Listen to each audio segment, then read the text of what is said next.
So without further ado, we would like to welcome you to our coastal topics session. Today's presentation is pre-recorded, but as you can see, both of our speakers are here and they will be with us throughout the duration of the session and will be around to answer any questions you might have after the presentation is over. So our two speakers are Katie Higgins and Luke Roberson of the UGA Marine Extension and Georgia Sea Grant. And we're just going to do a few introductions before we start the presentation. So Katie grew up in Ohio, but she has lived on the Georgia coast for a little more than 6 years now. She works as a marine educator and the volunteer coordinator for UGA Marine Extension and Georgia Sea Grant, working out of the Marine Education Center and Aquarium on Skidaway Island. Katie is an avid birder and reader. She loves to garden, bake, and tend to her small flock of chickens. She is the mother of 2 bright and eager daughters who she loves to expose to all things outdoors. She graduated from Portland State University in Oregon with a bachelor's degree in biology and has a master's degree of art and zoology from Miami University of Ohio. Luke grew up in Elizabethtown, Kentucky.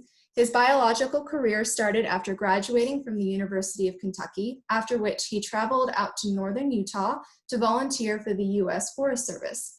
In the next few years, he worked at Buck Island Sea Turtle Research Project in St. Croix, and then moved to Maryland to be with his future wife. In 2016, after working for 8 years for Maryland DNR as a freshwater biologist, he moved to Savannah and started working with Ogeechee Riverkeeper. He now serves as the Adopt-A-Wetland coordinator at UGA Marine Extension and Georgia Sea Grant. He lives in Savannah with his 2 young boys and wife, Kimberly. He has graphic design and biology undergraduate degrees from the University of Kentucky and a master's degree in environmental science and policy from Johns Hopkins University. So welcome both of you. And we're going to go ahead and start the presentation. Hello, I'm Luke Roberson, Adopt-A-Wetland coordinator, and I'm presenting today with Katie Higgins, a volunteer coordinator. We work for the University of Georgia Marine Extension and Georgia Sea Grant. Our headquarters is in Savannah on Skidaway Island. I'm here to talk to you about water quality issues in general on our coast, and then Katie will do an overview of the phytoplankton monitor network. I'll give a couple more items on context around the Georgia coast too, to kind of give you a better idea of where we work and the people around it. First of all, we'll go through kind of the outline of what our talk is, and we'll do who we are, then where we work, why we work, and then what we do.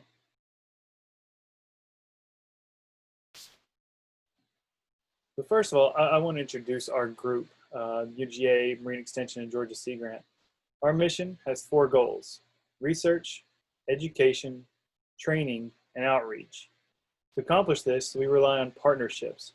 We team up with educators and students all the way up from K-12 to grad school, along with community groups, scientists, and seafood harvesters on a daily basis. We wouldn't be able to do our work without our volunteer corps. In addition, our UGA cooperative extension agents broadened our reach into each coastal county. This team works with 4-H, local schools, and businesses to educate them on water quality issues and improve the environmental literacy of our communities. Adopt-A-Wetland has been based out of our office in Savannah since 2003. However, due to funding issues, it's been on hiatus since 2011, and I've been the Adopt-A coordinator since last June. Since then, I've relied on our network of coastal coordinators and partners to resurrect the program, revamp protocol guides, and build bilingual materials for underserved communities. I've been lucky to be based at a facility stocked with great faculty and staff that helps the goals of the Adopt-A-Wetland program.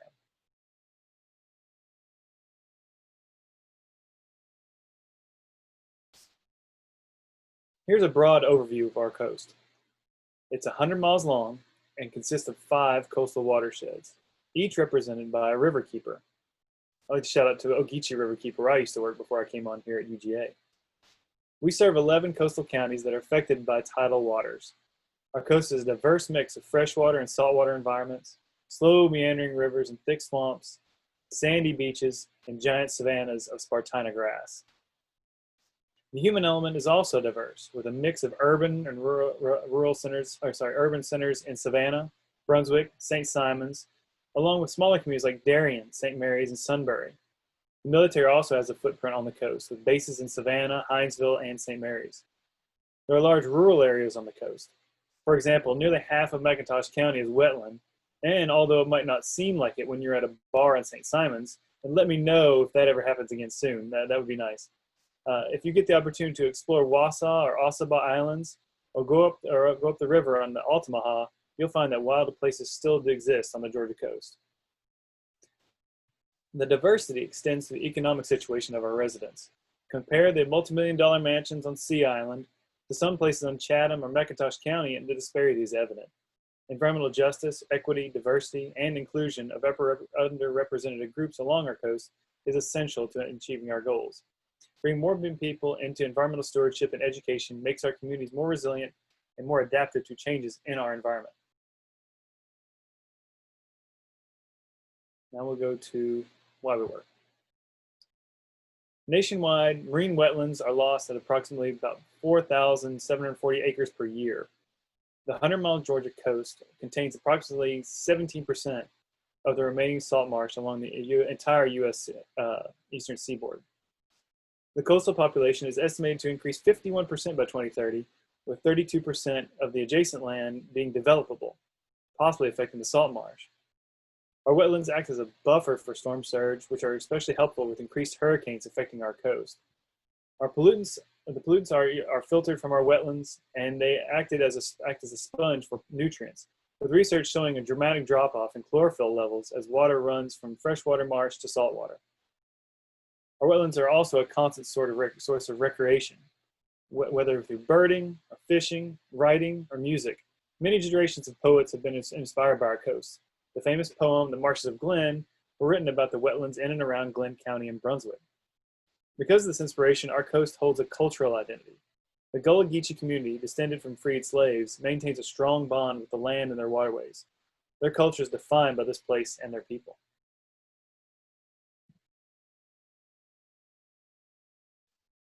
Now we'll get to coastal water quality issues. Our coastal water quality issues are a mix of local and global challenges. Climate change and sea level rise threaten many communities, both rich and poor, urban and rural. Rising sea temperatures threaten our aquatic habitats and communities, which in turn harm our economy and way of life. Sea level rise is important due to the stresses on our infrastructure and environment.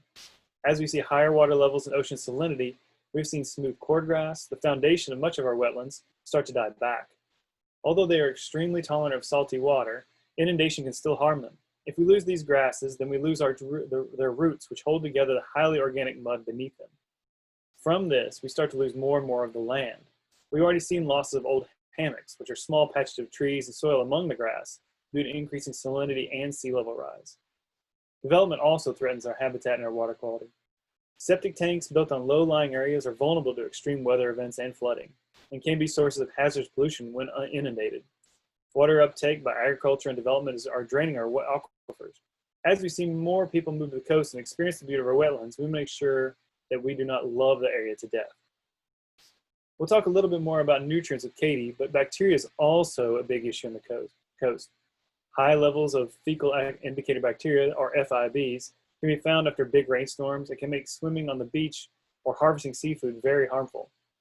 UGA has worked on building what's called the Wellstrom map, which details septic tanks along the coast and their vulnerability to hurricanes in the future. Microplastics are also a hazard we experience on the coast. We're still learning about how our big tides affect the ebb and flow of these tiny particles in and around our waterways. We already find them in many sea creatures, and research is ongoing to see their effects on local populations. On what we do. Adopt-A-Wetland samples several metrics to get an idea of water quality on the coast.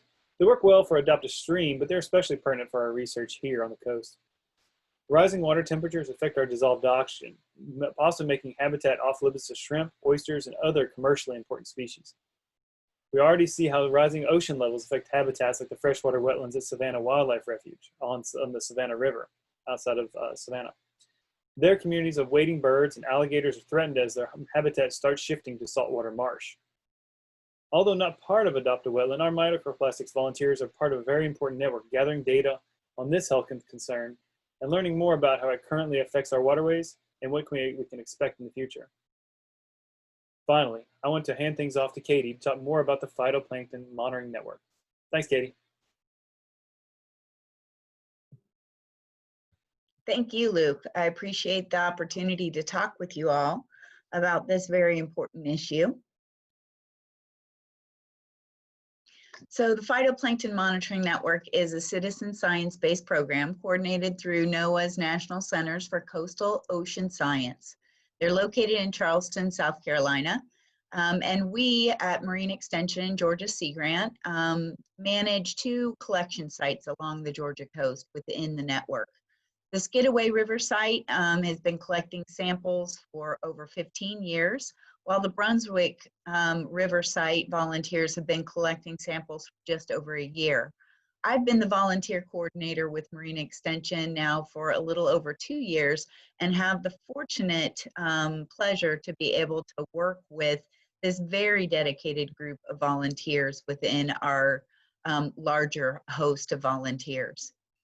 Phytoplankton in coastal waters are a very important part of the ecosystem.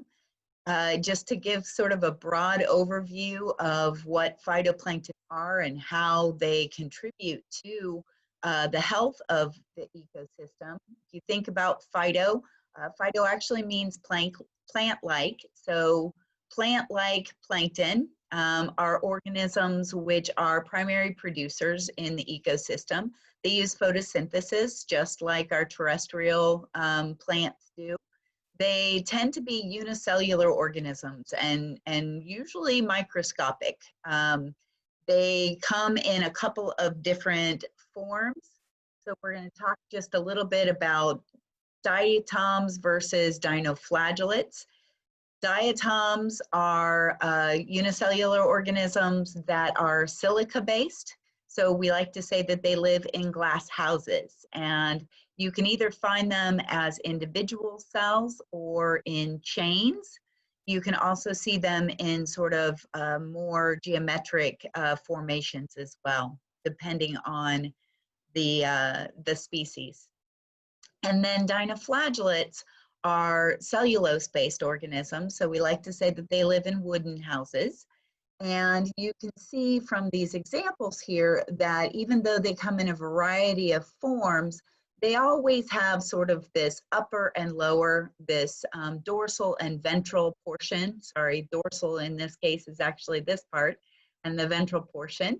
And then they have a constriction between those 2 portions where the flagellum are actually found. So those flagellum are small hair-like projections that will move the organism and give them limited mobility within the water column. Phytoplankton in general are small but mighty. They are extremely important to our day-to-day life. They produce over 50% of all of the oxygen on the planet and are responsible for a lot of the maintenance of our atmosphere and making it a livable atmosphere. So transferring CO2 from the atmosphere, converting it into that oxygen, and even affecting cloud formation over the water of our oceans. They are the base of the food chain, so many of us already know that about them. They are often eaten by other zooplankton and zooplankton by larger predators. So they are a very important base of that food chain, as well as a base of many of the products that we use as human consumers.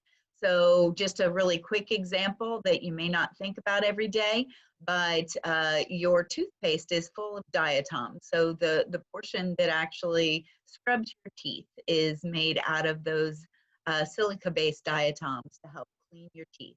Hopefully you will think about those diatoms and thank phytoplankton every day now when you're brushing your teeth, as well as you're breathing the oxygen.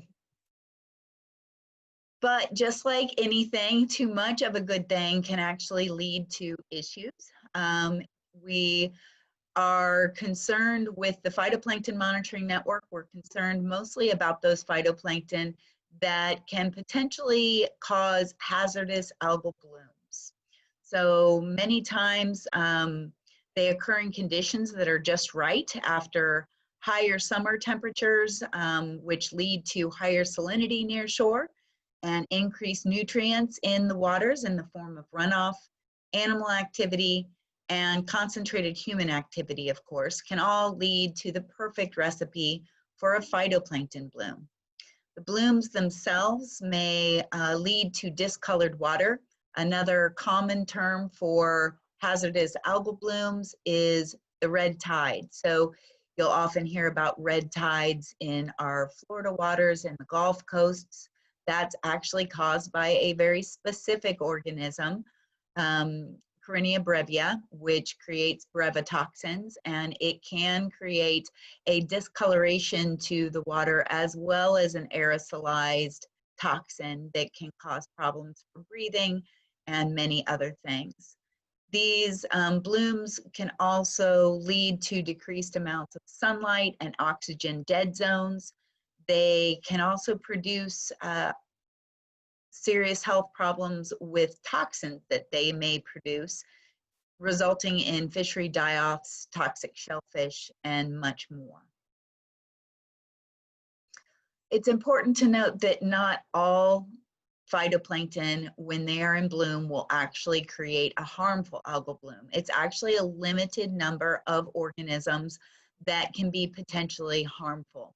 And we volunteers with the Phytoplankton Monitoring Network learn to recognize a limited number of organisms that are on sort of the NOAA's hit list for the troublemakers that are out there.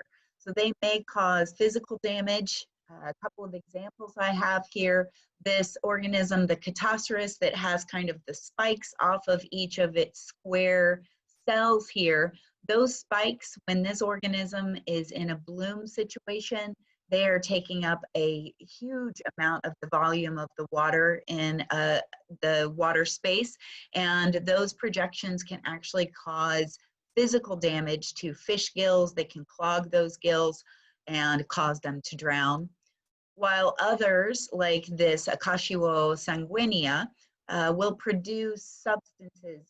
This one produces sort of a soap-like substance, and it has been known to cause issues with birds by covering the feathers and creating sort of an oil slick kind of situation for birds. It was also, it is suspected to have caused a problem at the Marine Extension and Georgia Sea Grant Shellfish Research Lab in 2016, when there was a bloom of Acacio. We also happened to have a die-off of all of the oyster spat that we had in the lab at that time.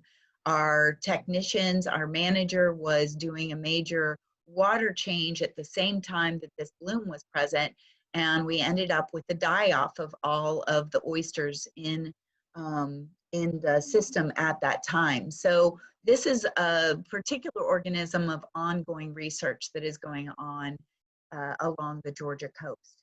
And then other organisms have potential for producing toxins, poisons. So things like saxitoxins and oxalic acid, which are some of the most toxic chemicals known to man.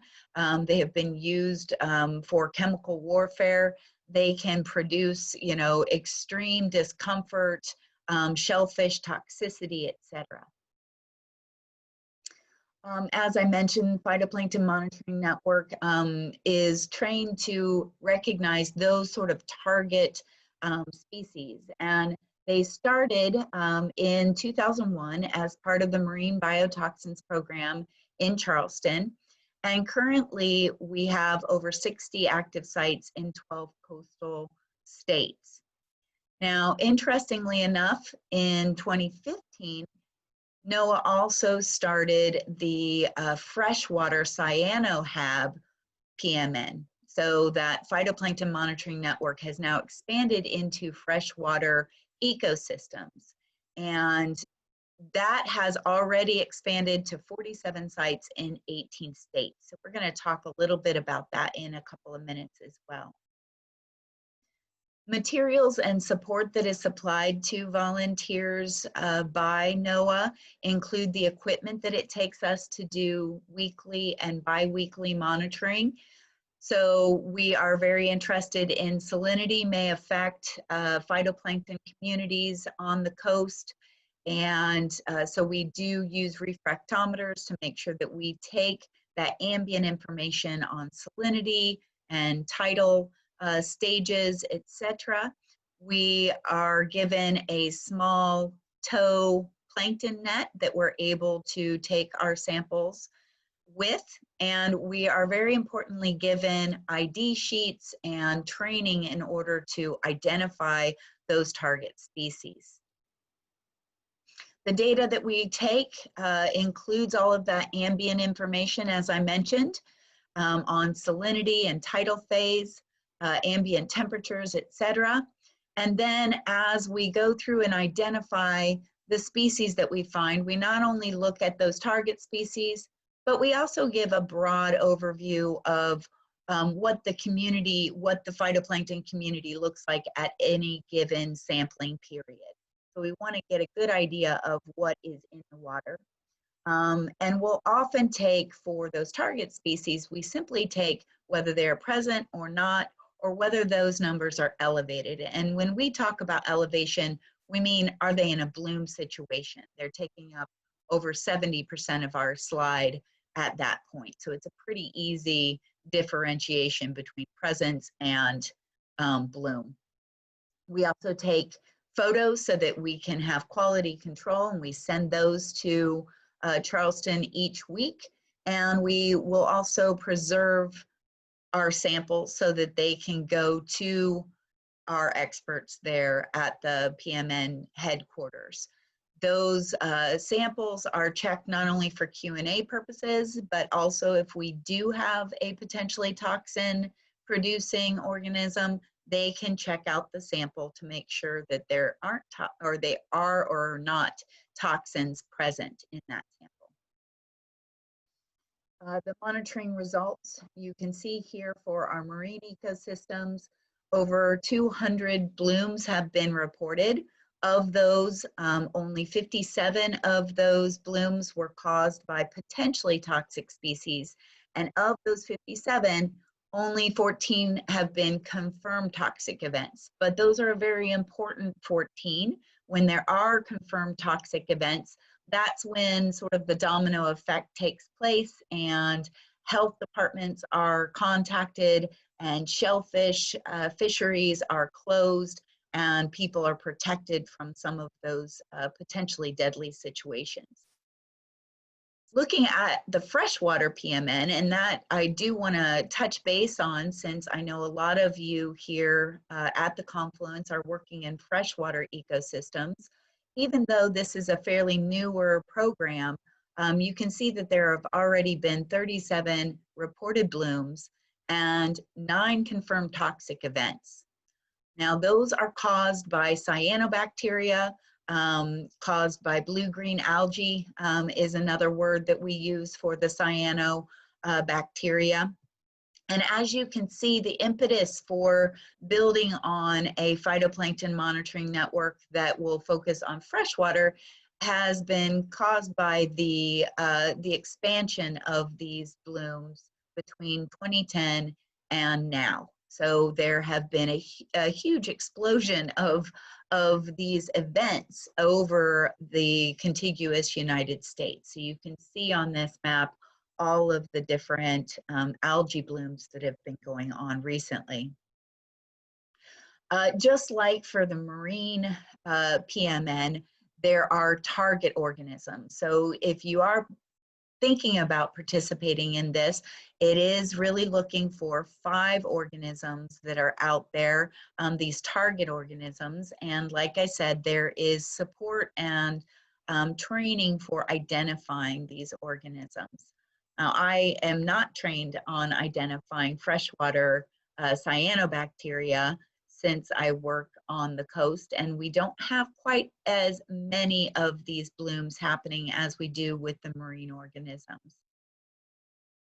For more information on how to get involved in freshwater monitoring for the Phytoplankton Monitoring Network, you can contact Jen Moucher, who is the coordinator of the program, or Steve Morton, who directs the program. I'm going to turn it back over to Luke.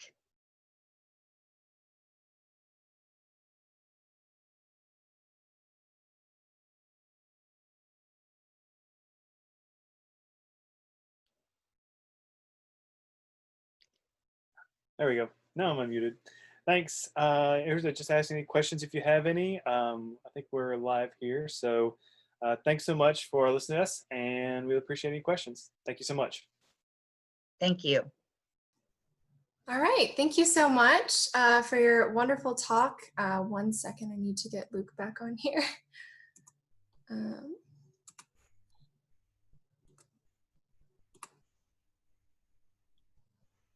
There we go. All right, so if you guys have any questions, please feel free to throw them in the Q&A, and we will be sure to get those answered. That was a wonderful presentation. I really liked hearing about all the different threats that are facing our code. Not love hearing about the threats, but I liked hearing about everything that community members can do to get involved to mitigate those threats. It was really very interesting. I didn't know a lot about all those diatoms and stuff like that, so it's cool learning about that. Yes, I think we also like to integrate these things into a lot of our volunteer work that Katie works on, and I'm working on a project now that would hopefully integrate them into more the Adopt-A-Wetland stuff, into more lesson plans, more teacher professional development. So hopefully we'll be working on those in the very near future. I had a quick question. So you were talking about cyanobacteria in freshwater systems. Are there usually not any cyanobacteria in marine systems? Kind of separate? There can be cyanobacteria in marine systems as well. It's simply that the organisms that are more likely to bloom and cause a HAB situation are the diatoms and the dinoflagellates. So while the bacteria are basically in, most of our water systems are going to have a certain number of them, but it's not on our target list. Right. And another question, so I know I've heard about red tides a lot, but how much of red tides are caused by human actions like, eutrophication and nutrients, or, how much are they just naturally occurring? Well, there's certainly a certain amount of naturally occurring, blooms are part of the life cycle for most of the phytoplanktonic organisms, but increased human activity in the summers, as well as runoff and, quite frankly, increasing temperatures in a lot of areas. They're certainly exacerbated by human activity. So when those plankton are in an area and they are inundated with more nutrients and that higher temperatures are happening, that's when blooms happen. So we're definitely connected to it. Right. Well, does anybody have any more questions about how to get involved in any of their programs or some more specific stuff? For those who are interested in living in Savannah, I saw a couple of people who are interested in volunteering. You can go to our website, and there's information on the different opportunities. Luke is, has run several of our Adopt-A-Wetland training sessions, and we are accepting volunteer applications.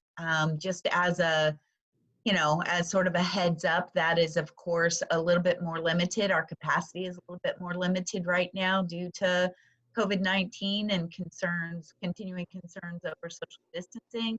But we will be having, Jen Moucher will be joining us in September for a phytoplankton monitoring network training for coastal areas on the 21st. So if you're interested in getting involved in that, you can certainly apply online to be a volunteer. And you can also get ongoing updates from us on any kind of Adopt-A-Wetland activities that are going on as well.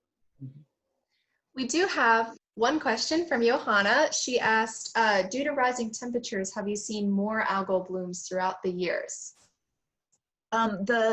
the map that I showed there with some of the freshwater algal blooms, that has certainly been an increase within the last 5 to 10 years. There have been a huge increase in the number of freshwater harmful algal blooms that have been going on. So that is why that freshwater monitoring program was begun, and you can sort of see that the results are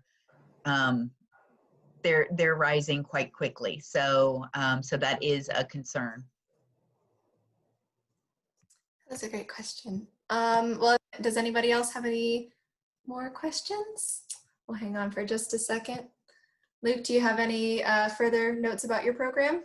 Sure. I was going to say, if you're interested in doing Adopt-A-Wetland or Adopt-A-Stream, say you live up a little bit upriver, you can get in touch with me, and I'm pretty good at knowing the folks who are doing those kind of things, other coastal coordinators, or you can get in touch with your local riverkeeper. I think I saw a riverkeeper in here earlier. I know there's some folks from Geechee here, and I thought I saw the Satilla riverkeeper in here a minute ago. But yeah, definitely there's a lot of coordinators that are spread down the coast, so you're never too far from a riverkeeper, no matter where you are. Really in Georgia, there's always a riverkeeper around to help you out if you're looking to get involved. As Kay said, trainings are not easy these days, but I'm starting to get some like one-on-ones and very small groups, things like that, start here in the very near future. So if you are concerned about that, just get in contact with me, and I can help you out. We can kind of walk through it, because I think it depends a lot on people's personal comfort level with this kind of thing. Kind of interfacing with the regulations that we follow here on the campus. So it's something we're always looking at. Anya asked, what is the key message you want volunteers to take home with them after an Adopt-A-Wetland and phytoplankton monitoring activity? Sure. Well, I think with Adopt-A-Wetland, something that we've talked about a lot has been a kind of instilling kind of a respect and a value for our coastal water resources. So even if you come to our trainings, you get to learn a lot about coastal issues, much more in depth than what we've been able to talk about here. Usually because they're very focused, we get more in depth on like very, very local issues. So say if we were down in Brunswick, we would talk more about like the Superfund sites that are down there, or we might talk about the giant container ship that's still sitting on our coast. So things like that, so we can drill down deeper on those kind of things. And if you know more, I think you're able to make better informed decisions in the future with regards to your environment and your natural world around you. So that's the kind of thing that's the take home for Adopt-A-Wetland. So you're getting that knowledge, and then you're activating it. So that's what I like to say. And one of the things that I know if my volunteers were here, they would want to make sure that I got across is that even though when we're talking about it, phytoplankton monitoring can be really intimidating because it's a lot of organisms that people aren't familiar with, just to let you know, none of us came into this knowing what these organisms were or really how to identify one from another. We have volunteers from all walks of life, the fun group of people who are just fascinated with the diversity of organisms that we get to see each week. So not only is it important work, but it's also enjoyable. And I think that would be an important message that at least my volunteers would want to make sure that I get across to folks. Great. Well, it seems like we don't have any further questions. So I just want to thank you both for being here and sharing all of your knowledge about the Georgia coast and everything you guys are doing down there. So thank you. So today we just have a few closing remarks and reminders to do with our conference. If you have not already, please join our Confluence 2020 Facebook group to keep up to date on upcoming sessions and connect with fellow conference attendees. Additionally, if you don't already, please follow us on Instagram and Facebook. Keep up with our latest goings on and Adopt-A-Stream. we have so many more sessions coming up for Confluence. We're only halfway through, so we still have 2 weeks left of Confluence. So we would love it if you would attend some more of our upcoming sessions, and you can do that by registering through our website on our session registration page, or just checking out our conference schedule to see which ones you want to go to. Additionally, if you were not able to attend a session that was really interesting to you, they will all be recorded and posted onto our YouTube channel and our resources and recordings page. As per tradition, Confluence does have a silent auction. As everything about this conference is, it is online and virtual. You can bid through August 31st. There are so many amazing items, so we would love it if you would go check those out. We have some, winery packages. We have a mountain getaway, some Braves tickets. There's a lot of really great stuff, and all of that money goes towards our program and funding this conference. So please go bid. If you, as you're leaving this webinar, you will be directed to a page that will ask you to participate in a quick 5-question post-session survey. So please consider filling out this survey and letting us know what we can do to improve your virtual Confluence experience. And as always, if you are interested in learning more about Adopt-A-Stream, would like to get involved, have any questions for us or our presenters, or want to get signed up for our newsletter, please feel free to reach out to us, and our email and all of those links that I just mentioned are all in the chat. So we'd again like to say thank you to our lovely speakers, and thank you for joining us. Thank you. It was a lot of fun. Yeah, thank you.